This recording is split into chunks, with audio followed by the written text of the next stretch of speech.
Assalamualaikum warahmatullahi wabarakatuh. Hello everybody, good morning. How are you today? I hope all of you guys are fine. Today, welcome back to YouTube channel Meet Nurito with Miss Dia. Hari ini kita akan mempelajari tematik tema 1, subtema 2 dan subtema 3 muatan IPA. Sebelum mulai belajar, mari sama-sama kita mengucapkan basmalah. Bismillahirrohmanirrohim. Perkembangbiakan hewan 1. Hewan berkembang biak untuk melestarikan jenisnya. Berikut cara perkembangbiakan hewan. Yang pertama, bertelur atau ovipar. Yang kedua, melahirkan vivipar. Dan yang ketiga, bertelur sekaligus melahirkan atau biasa disebut dengan ovovivipar.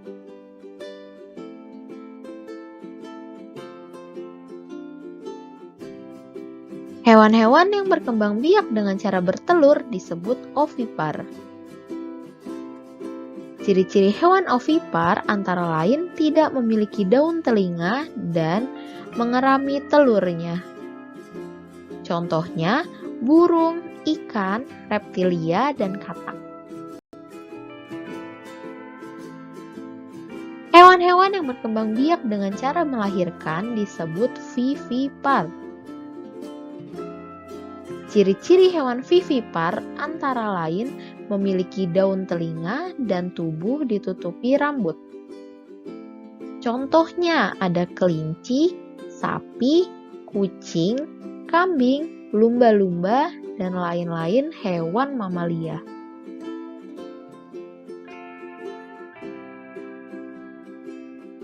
Selanjutnya, perkembangbiakan hewan dengan cara bertelur dan melahirkan disebut juga dengan ovovivipar. Jadi mereka 2 kali setelah bertelur melahirkan. Nah, hewan-hewan yang bertelur dan melahirkan tidak memiliki ciri khusus. Contohnya ada ikan hiu, kuda laut, dan platypus.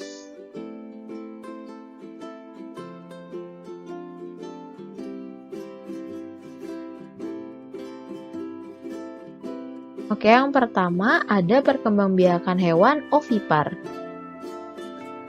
Berkembangbiakan dengan cara bertelur. Embrio atau calon individu baru tumbuh di dalam telur untuk yang ovipar nih.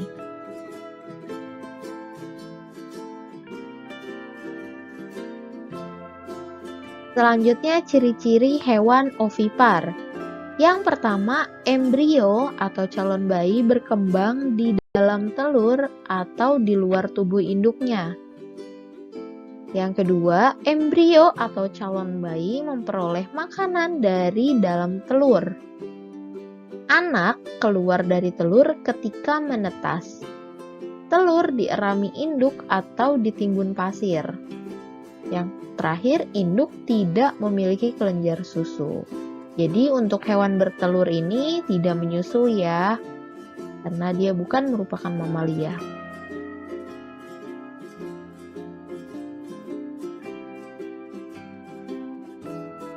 Lalu yang kedua ada perkembangbiakan hewan secara vivipar. Apa tadi vivipar? Ya, perkembangbiakan dengan cara melahirkan. Embrio tumbuh di dalam tubuh atau rahim induknya.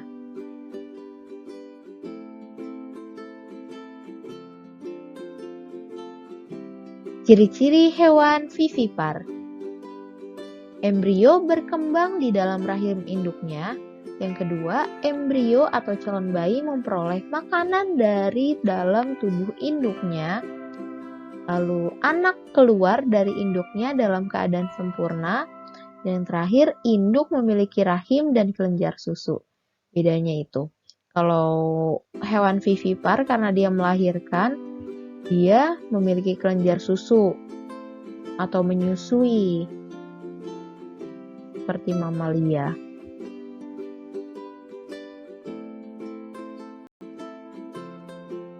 Lalu yang ketiga ada perkembangbiakan hewan secara ovovivipar. Ovovivipar bagaimana caranya? Yaitu perkembangbiakan dengan cara bertelur kemudian melahirkan. Jadi, embrio atau calon anak tadi tumbuh di dalam telur, tapi telurnya itu disimpannya di dalam tubuh induknya atau ibunya. Nah, nanti setelah menetas, bayi hewan tersebut baru akan dikeluarkan dari tubuh induknya dengan cara melahirkan. Jadi dia sebenarnya bertelur, tapi telurnya itu kalau yang ovipar tadi kan telurnya ada di luar tubuh induknya. Kalau ovovivipar ini telurnya ada di dalam tubuh ibunya.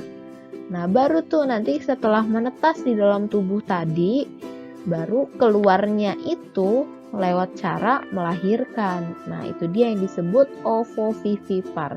Secara bertelur, kemudian melahirkan. Dia melalui 2 jenis tahap.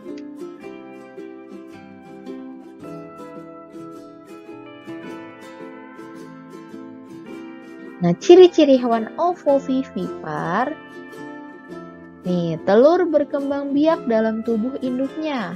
Lalu embrio memperoleh makan dari dalam telur dan telur menetas dalam tubuh induk, tapi induk tidak memiliki kelenjar susu. Walaupun dia melahirkan juga karena dia asalnya dari telur tadi. Nah, hewan ovovivipar ini tetap tidak mempunyai kelenjar susu, jadi tidak menyusui.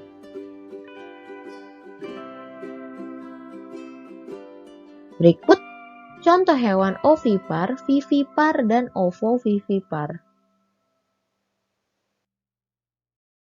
Ya, ovipar itu tidak memiliki daun telinga dan mengerami telurnya. Contoh hewannya ada kura-kura, ayam, kodok, dan lain-lain. Vivipar memiliki daun telinga dan tubuh ditutupi rambut. Contoh hewannya ada kelinci, panda, singa laut, gajah, dan lain-lain. Dan ovovivipar tidak memiliki ciri khusus seperti ovipar dan vivipar. Contohnya ada kuda laut, ular boa, iguana, ikan hiu, kadal, dan salamander. Selanjutnya, pelestarian hewan. Keberadaan hewan sangat penting dan harus kita lestarikan agar tidak punah, dapat dimanfaatkan oleh manusia sebagai bahan makanan, lalu menjaga keseimbangan ekosistem antara produsen dan konsumen, dan dapat dimanfaatkan sebagai sumber belajar untuk mengembangkan ilmu pengetahuan. Berikut beberapa upaya pelestarian hewan yang dapat dilakukan.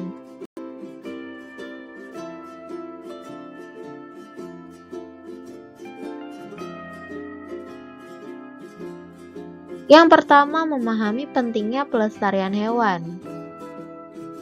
Untuk dapat melestarikan hewan, kita harus memahami cara merawatnya dengan baik, seperti merawat kebersihan dan kesehatan hewan. Jika hewan tersebut adalah hewan langka, maka kita harus menjaga hewan tersebut untuk hidup di habitat aslinya. Jadi, untuk hewan langka tidak boleh dipelihara secara pribadi.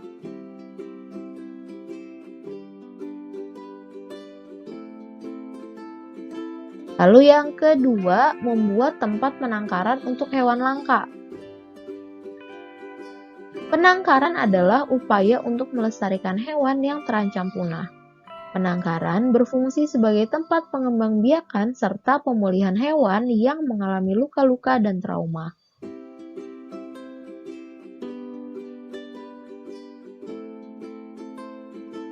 Hewan dan tumbuhan langka juga dapat dilestarikan dengan pelestarian in situ dan ex situ.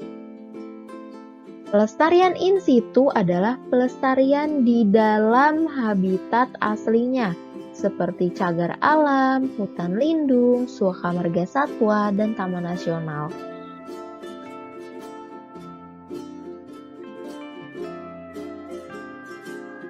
Dan pelestarian ex situ adalah pelestarian di luar habitat aslinya, seperti kebun binatang, kebun raya, taman safari, museum zoologi, dan herbarium.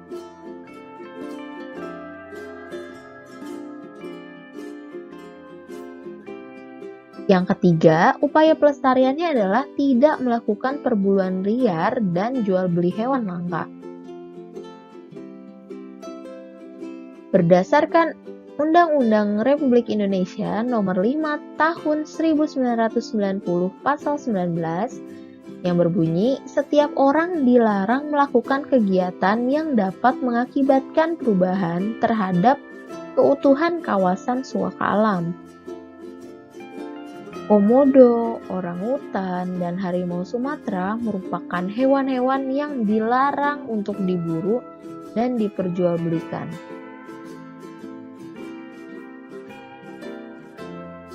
Sama seperti hewan, tumbuhan juga sangat bermanfaat bagi kehidupan manusia. Tumbuhan juga harus kita lestarikan agar tidak punah.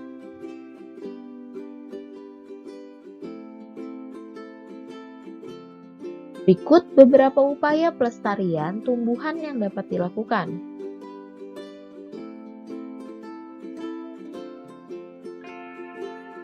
Yang pertama ada mengembangbiakan tumbuhan yang sudah kita manfaatkan.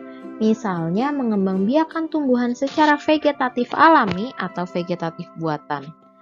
Lalu tidak menebang pohon sembarangan dan melakukan tebang pilih. Tebang pilih itu artinya menebang pohon dengan memilih ukuran dan usia tumbuhan yang sesuai. Dan yang keempat, penghijauan. Penghijauan yaitu menanam kembali pohon yang sudah ditebang.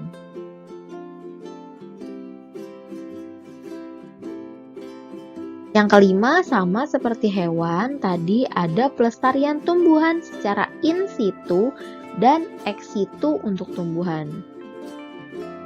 Contoh pelestarian in situ pada tumbuhan adalah hutan lindung.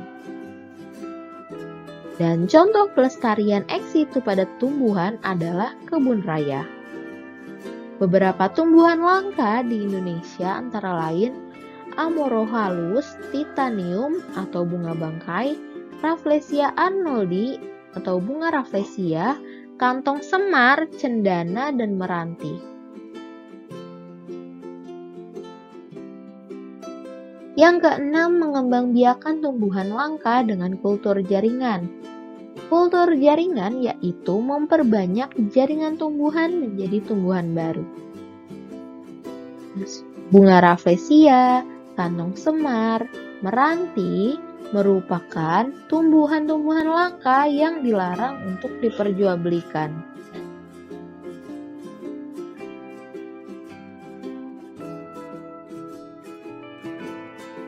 Selanjutnya ada tugas. Tugasnya adalah amatilah 5 jenis hewan yang ada di lingkungan rumahmu. Lalu carilah informasi tentang cara hewan-hewan tersebut berkembang biak. Yang seperti tadi, dia bertelur, melahirkan, atau bertelur melahirkan. Lalu yang ketiga, carilah informasi lain dari internet atau buku, atau bisa juga bertanya pada ayah bunda. Ketika menggunakan internet, jangan lupa harus dipantau sama orang tua ya. Lalu yang keempat, buatlah laporan sederhana di buku tulis berdasarkan hasil pengamatanmu. Jika perlu, kamu juga boleh menempelkan gambar hewannya yang kamu amati atau boleh juga digambar. Nah,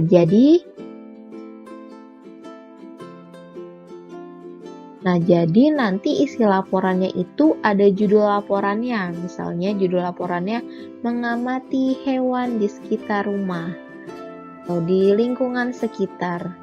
Terus nama hewannya nanti apa aja? Ada 5. Hewan A, hewan B, hewan C, hewan D, hewan E. Lalu nanti di masing-masing hewan itu kamu tulis, misalnya hewan A, kucing. Kucing itu cara berkembang biaknya dengan apa?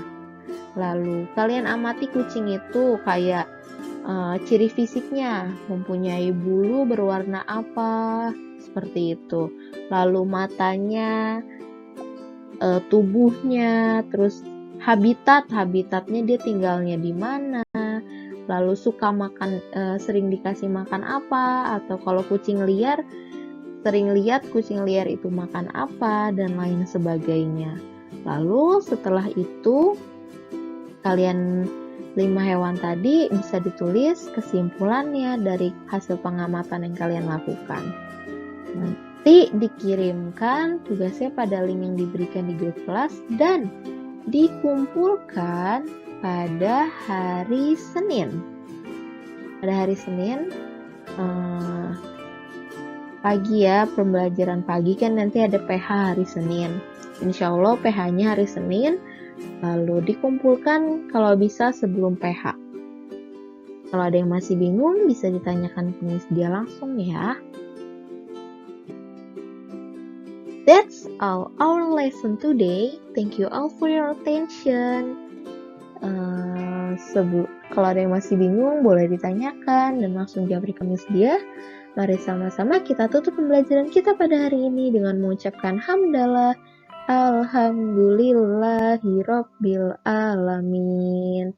Wassalamualaikum warahmatullahi wabarakatuh.